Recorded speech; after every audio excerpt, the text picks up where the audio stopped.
എൻ്റെ പിന്നില് സാരിയൊക്കെ വലിച്ചു കെട്ടി ഇത് റിബണൊക്കെ കാണുന്നുണ്ടോ? അതൊരിക്കലും ഒരു കല്യാണ പന്തലല്ല.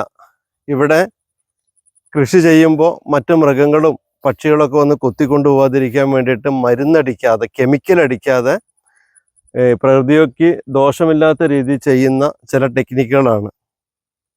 ഈ നിറങ്ങളും ഈ സാരിയൊക്കെ ഇങ്ങനെ കാറ്റത്താടുമ്പോൾ ഇത് കൊത്തിക്കൊണ്ടുപോകാൻ പക്ഷികളൊന്നും അങ്ങനെ വരില്ല, മറ്റു മൃഗങ്ങളും വരില്ല.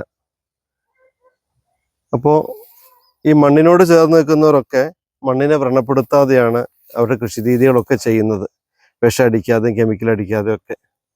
അത്തരം കൃഷി രീതികളെ പ്രോത്സാഹിപ്പിച്ചില്ലെങ്കിൽ ഡയാലിസിസ് സെൻ്ററുകൾ ഇപ്പോൾ എന്തോരെന്നറിയാമല്ലോ, മുക്കിന് മൂലയിലും ഇനി കുതിച്ചു വരും. കാരണം പോവുകയാണ് നമ്മുടെ ഓർഗൻസ് മുഴുവൻ. ഇത്തരം കൃഷി രീതികൾ ചെയ്യുന്നവരെ പ്രോത്സാഹിപ്പിക്കണം. അവർക്ക് വേണ്ട സഹായങ്ങളല്ല, അവരെ വിലമതിക്കണം. അത്രേ എനിക്ക് പറയാനുള്ളൂ.